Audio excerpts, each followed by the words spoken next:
Mubera wabani. Yembera bandaba. Omukyala n'abalala. Tobuuza maka gange. Okay. That for sure, I don't cross my boundaries. Okay. My family is my family. Yeah. Okay. Yeah, true. Music. Nze ndongo. Music na muumulamu nemala nemuddamu kati ndi mu studio so much simply because wano waka wano wewandeze Uganda yendeze naye mpuliranga music wa Uganda ali misled abantu bakomezaawo enkola y'ekifala ng'omuntu alina okukubamu nenva ng'obagaba obulumi paka kuwulira bubi bintu bya kifala bya kidongo. Bani abo bogamba. Sagala kwogera linnya lya muntu. But one thing I know for sure. Nze nakula abamenta bange bangamba. Amaanyi gabeere mu mutwe gwo. So si mu mifumbi. Mu Uganda abantu basomye emirimu balooya gye bali. Amakomera gye gali. Ebintu gye biri. Ojja kuba omuntu. In the name, people are disrespecting this industry.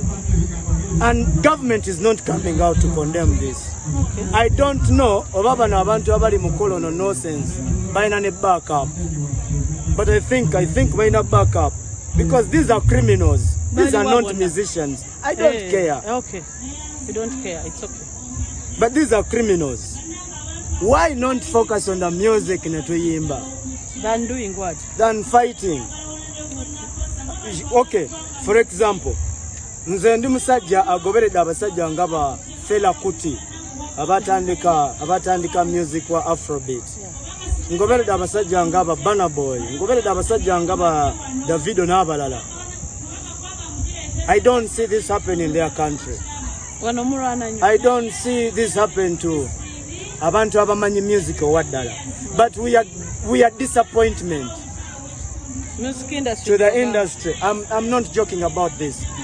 This on record. Let us stop being disappointment. Abantu tuweredde abaana amasomero amalungi. Twagaza abantu okuyimba music omulungi. But we are becoming nonsensical.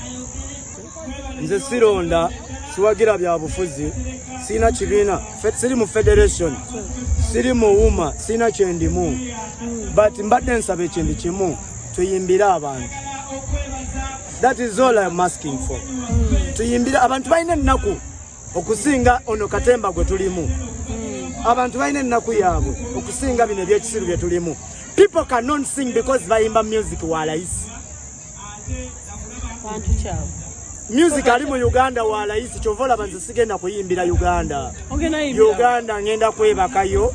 I live creative and being a Ugandan. By the way, I'm called Dr. Propa, the jobless billionaire. Okay. Jobless billionaire mind. Yeah. Jobless billionaire. Nze benjogera n'abantu ekintu batwala emyezi ebiri nga bakyakirowooza kati okusooka okutegeera mbadde ngamba ki. Okay. The reason lwaki Uganda eringa bweri, not because abayimbi si bayimbi, but because bali limited. N'ebibuuzo bye mumbuuza biri limited. Omuyimbi gwe nayimbye naye Kenzo is the biggest export. Nayimbye na Kenzo. The way we met is very personal. Because Kenzo mbadde naye ebbanga lyonna. But ye muntu gwe nakoze naye oluyimba gwe weebuuze lwaki Propa abadde tayimba ate n'akola na Kenzo. Because it's an export. It is about numbers. Twakoze oluyimba wina.